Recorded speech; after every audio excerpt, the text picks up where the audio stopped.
당신이 투자한 회사가 돈은 정말 산더미처럼 버는데 이상하게 내 주식 계좌는 몇 년째 제자리 걸음이라면요. 혹시 이런 생각 해보신 적 없나요? 대체 그 많던 돈은 다 어디로 갔을까? 오늘 우리는 바로 그 사라진 가치의 미스터리를 파헤쳐 보려고 합니다.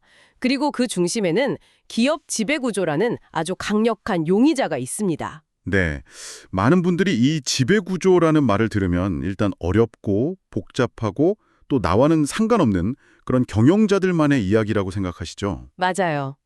하지만 오늘 우리가 함께 살펴볼 자료들은 그 생각이 얼마나 위험한 착각인지 보여줍니다. 이건 사실 윤리나 도덕의 문제가 아니고요. 네, 당신의 투자 수익률과 직결되는 아주 현실적인 돈의 문제입니다. 바로 그 점입니다. 그래서 오늘의 목표는 명확합니다. 회사의 헌법이라고 불리는 이 지배구조가 대체 어떻게 돌아가는 건지, 그리고 왜 이게 코리아 디스카운트라는 한국 증시의 오랜 숙제의 주범으로 꼽히는지 그 속을 한번 제대로 들여다보는 거죠. 좋습니다. 내 투자의 성패를 가를 수도 있는 이 게임의 규칙 한번 제대로 파헤쳐 볼까요? 좋습니다. 그럼 가장 근본적인 질문부터 시작해보죠. 이 기업 지배 구조라는 게 도대체 뭘까요? 네, 가장 기본부터요. 자료들을 보니까 아주 쉽게 설명한 정의가 있더군요. 회사의 주인이 누구이며 그 주인을 위해 회사가 어떻게 운영되고 감시되는지에 대한 시스템이다. 여기서 핵심은 주인을 위해라는 부분 같아요. 정확합니다. 회사의 법적인 주인은 주식을 가진 주주들이죠. 그런데 실제 운전대를 잡고 있는 사람은 월급을 받는 경영진, 그러니까 CEO와 임원들입니다. 주인하고 운전기사가 다른 거죠. 여기서 대리인 문제라는 아주 고전적이면서도 중요한 문제가 생겨납니다. 운전기사가 주인의 목적지가 아니라 자기가 가고 싶은 곳으로 가버릴 수 있다는 겁니다. 잠깐만요. 거기서 바로 궁금한 점이 생깁니다.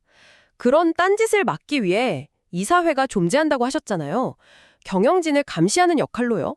그런데 솔직히 현실에서는 대주주나 CEO가 자기랑 친한 사람들, 이른바 거수기들을 이사로 앉히는 경우가 태반 아닌가요? 네, 그렇죠. 그렇다면 그 독립성이라는 게 애초에 가능한 이야기인가요?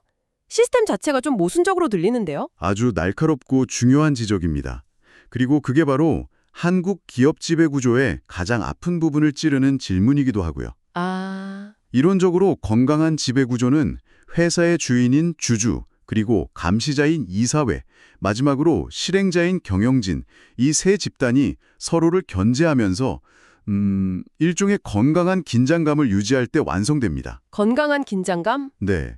그런데 말씀하신 것처럼 이사회가 경영진의 친구들로 채워져 있다면 그 긴장감은 사라지고 감시 기능은 사실상 멈춰버리는 거죠. 그럼 투자자 입장에서 뭘 봐야 하는 거죠? 이사회가 진짜 일하는지 아닌지 저희가 어떻게 알 수 있나요? 그래서 우리가 어떤 회사를 볼 때 가장 먼저 던져야 할 질문이 바로 이겁니다. 이 회사의 사회이사는 과연 대주주나 CEO의 의견에 아니오라고 말할 수 있는 힘과 의지가 있는가? 노라고 말할 수 있는가? 네. 이사회 의사록을 봤을 때 모든 안건이 100% 만장일치로 통과된다면 한 번쯤 의심해 볼 필요가 있는 거죠. 그렇군요. 결국 좋은 지배 구조는 회계가 투명하고 이사회가 독립적이며 모든 주주를 공정하게 대하는 시스템을 의미합니다. 이게 바로 요즘 모두가 말하는 ESG의 G, 거버넌스의 진짜 의미고요. 알겠습니다. 이론은 이해가 됐어요. 그럼 이제 가장 중요한 질문으로 넘어가 보죠. 좋습니다. 회사가 투명하고 공정해지는 거 좋은 일이죠. 그런데 그래서 이게 내 주식 계좌에 구체적으로 어떤 이득을 주는 건데요. 돈 얘기 한번 해보죠. 아주 중요한 질문이죠. 좋은 지배 구조는 단순히 착한 기업 인증 마크가 아닙니다. 투자자에게 직접적인 금전적 혜택을 주는 강력한 장치입니다. 크게 네 가지로 나눠볼 수 있는데 일단 첫 번째는 내가 가진 주식의 가격표 자체가 달라집니다. 즉, 밸류에이션이 재평가되는 거죠. 드디어 그 유명한 코리아 디스카운트 이야기가 나오는군요. 맞습니다. 한번 상상해 보세요. 모든 조건이 똑같고 둘 다 1년에 1,000억 원을 버는 A와 B라는 회사가 있습니다. 그런데 A 회사는 지배 구조가 불투명해서 시장에서 저 회사가 번 돈 대주주가 마음대로 쓰는 거 아니야 하는 의심을 받습니다. 네. 반면 B 회사는 지배 구조가 아주 투명해서 모두가 그럴 일 없다고 믿죠. 결과가 어떨까요? 당연히 B회사 주식을 더 비싸게 쳐주겠죠. 바로 그겁니다. 시장은 믿음을 주는 B회사의 주가에 프리미엄을 붙여줍니다. 똑같이 1,000억을 벌어도 B회사의 시가총액이 1.5배, 2배가 되는 거죠. 이게 바로 신뢰에 대한 시장의 보상입니다. 의심이 신뢰로 바뀌는 순간 주식의 가치가 점프하는 거군요. 이건 정말 강력한데요. 그럼 두 번째 혜택은 뭔가요? 두 번째는 더 직접적입니다. B회사가 번 그 1,000억 원의 일부가 실제로 내 통장에 꽂히는 돈, 즉 주주환원의 확대로 이어집니다. 그게 바로 배당금 확대나 자사주 매입 후 소각으로 나타나는 거죠. 아, 여기서 소각이 정말 중요하다고 들었어요. 그냥 자사주를 사들이기만 하는 건 의미가 없다고요. 그렇습니다. 자사주 매입은 그냥 회사가 자기 주식을 사서 창고에 넣어두는 겁니다. 언제든 다시 시장에 팔 수 있죠. 이건 주주 가치에 큰 영향이 없어요. 네네. 하지만 자사주 소각은 그 주식을 아예 불태워 없애버리는 겁니다. 세상에 존재하는 총 주식수가 줄어드니까 내가 가진 한 주의 가치가 저절로 올라가게 되는 거죠. 이건 주주에게 보내는 가장 확실한 신호입니다. 우리는 이익을 당신과 나누겠습니다라는. 그렇군요. 세 번째 혜택은 리스크 관리? 그러니까 자다가 날벼락 맞는 일을 줄여주는 거라고요. 네, 투자자에게 가장 공포스러운 게 뭘까요? 바로 아침에 일어났는데 내가 투자한 회사 이름 옆에 오너 리스크, 횡령 배임 혐의 같은 헤드라인이 떠 있는 거죠. 아, 상상만 해도 끔찍하네요. 주가는 순식간에 20-30%씩 폭락하고요. 독립적인 이사회는 바로 이런 예측 불가능한 재앙을 막아주는 1차 방어선입니다. 대주주의 독단적인 투자나 비상식적인 결정을 사전에 차단해주는 안전장치 역할을 하는 겁니다. 마지막 네 번째는 큰 손들이 알아서 찾아온다는 거였죠. 맞습니다. 요즘 글로벌 연기금이나 국부펀드 같은 큰 손들은 투자를 결정할 때 ESG를 기본 필터로 씁니다. 이걸 식당에 비유하면 위생등급 같은 거예요. 지배구조주의 등급이 엉망인 회사는 아무리 음식이 맛있어 보여도, 즉 실적이 좋아도 아예 들어가지도 않는 거죠. 아, 문턱에서 걸러지는 거군요. 네. 반대로 지배구조가 개선되면 이런 큰 손들의 장바구니에 담길 확률이 높아지고 안정적인 대규모 자금이 들어오면서 주가를 든든하게 받쳐주게 됩니다. 정리하자면 지배구조 개선은 단순히 윤리적인 걸 넘어서 주가 자체를 올리고 배당을 늘리고 갑작스러운 폭락 위험을 줄이고 큰손 투자자까지 끌어들이는 그야말로 일석사조의 효과를 내는 핵심 전략이군요. 정확합니다. 회사의 성장이 곧 나의 수익이라는 당연한 공식이 비로소 제대로 작동하게 만드는 열쇠라고 할 수 있죠. 하지만 이런 혜택들은 모든 게 잘 돌아갈 때 이야기입니다. 이 시스템이 얼마나 처참하게 망가질 수 있는지 그 실제 사례를 보면 지배구조의 중요성이 훨씬 더 와닿으실 겁니다. 좋습니다. 이제 이론은 충분히 봤으니 이게 현실에서 투자자들에게 얼마나 무서운 일이 될 수 있는지 실제 사건 파일을 열어보죠. 두산그룹과 LG화학, 한국자본시장에 아주 굵직한 흔적을 남긴 두 사건입니다. 먼저 두산 사례부터 볼까요? 네, 두산밥켓과 두산로보틱스의 합병 시도 사건이죠. 사건 개요를 보면 그룹의 현금 창출원인 알짜회사 두산밥켓을 미래 성장성은 있지만 당시엔 적자였던 두산로보틱스의 자회사로 만들려고 한 계획이었어요. 쉽게 말해 돈 잘 버는 동생 밥켓을 돈 못 버는 형 로보틱스 밑으로 집어넣으려 한 거죠. 문제는 그 방식이었습니다.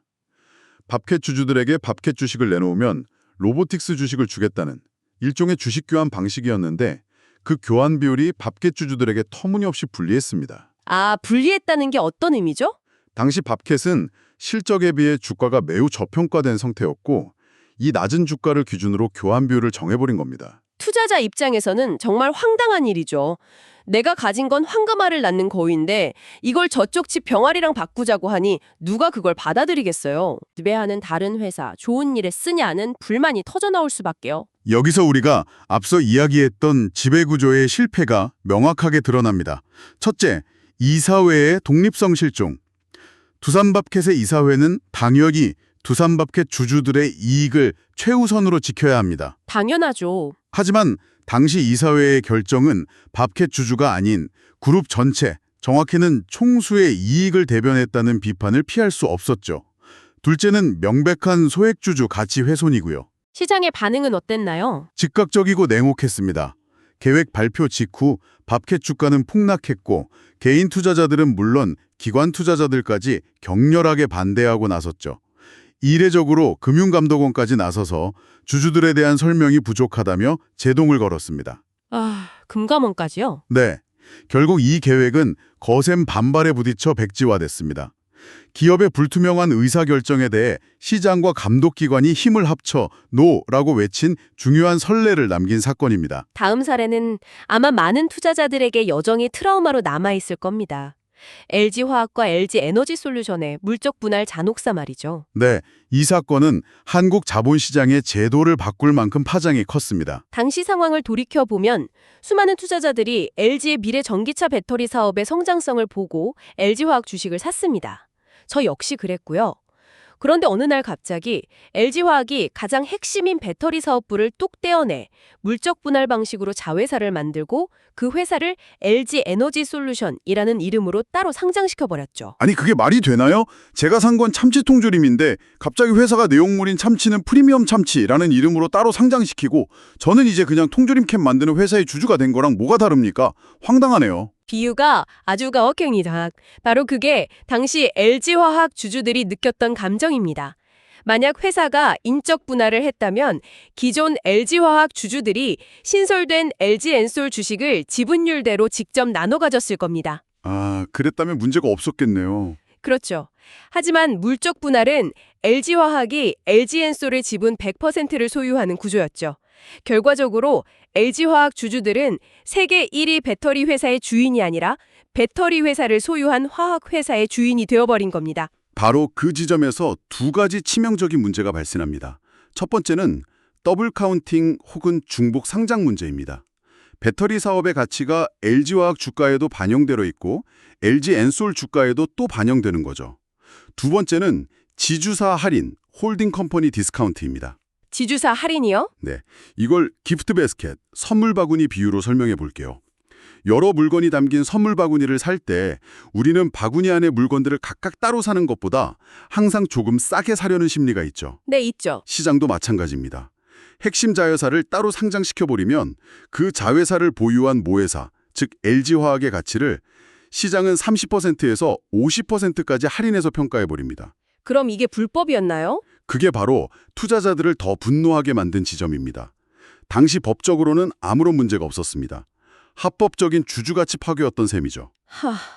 합법적인 파괴라니. 제주는 LG화학 주주가 넘고 돈은 LG엔솔이 벌어간다는 비판이 쏟아졌습니다. LG엔솔은 단군 이래 최대 IPO라며 화려하게 데뷔했지만 그 축포의 대가는 고스란히 비존 LG화학 주주들의 주가 하락으로 돌아갔습니다. 하지만 이 뼈아픈 사태가 아이러니하게도 긍정적인 변화를 이끌어냈다는 점은 중요합니다. 맞습니다. 소액 주주들의 거센 분노가 결국 제도를 바꾸는 동력이 됐습니다. 이 사건을 계기로 앞으로 물적 분할에 반대하는 주주들은 회사에 내 주식을 정해진 가격에 되사달라고 요구할 수 있는 주식 매수 청구권을 보장받게 됐습니다. 아, 반대할 권리가 생긴 거군요. 네. 또 물적 분할 후 자회사를 상장시키려면 기존 모회사 주주들을 어떻게 보호할 것인지에 대한 구체적인 대책을 내놓아야만 상장 심사를 통과할 수 있도록 제도가 강화됐죠. 이 사건의 교훈은 명확합니다.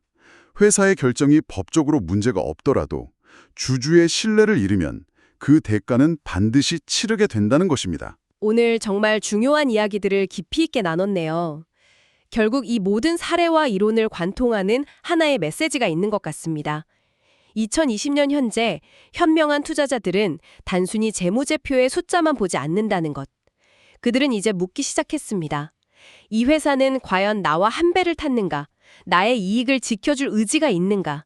네, 회사의 성장 과실이 대주주나 경영진에게만 집중되는 것이 아니라 나와 같은 보통의 주주들에게도 공정하게 돌아올 것이라는 믿음. 그 믿음을 주는 것이 바로 좋은 지배구조의 핵심입니다. 오늘 나눈 이야기들을 한 문장으로 정리하며 마무리하고 싶네요. 지배구조가 투명한 기업은 위기 상황에서 내 자산을 지켜주는 방패가 되고 시장이 좋을 때는 내 수익을 극대화해주는 강력한 부스터가 됩니다. 그보다 더 좋은 마무리는 없겠네요. 자, 그럼 이 방송을 듣고 계신 당신에게 마지막으로 생각할 거리를 하나 던져드립니다. 지금 당신의 주식 포트폴리오를 한번 열어보세요. 그 종목들을 보면서 어떤 기업은 왠지 든든하고 믿음직스럽게 느껴지고 또 어떤 기업은 오늘 우리가 나눈 사례들처럼 어딘가 좀 불안하게 느껴지진 않으신가요? 내가 투자한 회사의 이사회는 어떻게 구성되어 있는지, 최근 몇 년간 배당이나 자사주 소각 같은 주주 환원 정책은 꾸준했는지 한 번쯤 시간을 내어 확인해 보는 건 어떨까요? 그 안에 당신의 미래 수익률을 바꿀 아주 중요한 힌트가 숨어 있을지도 모릅니다.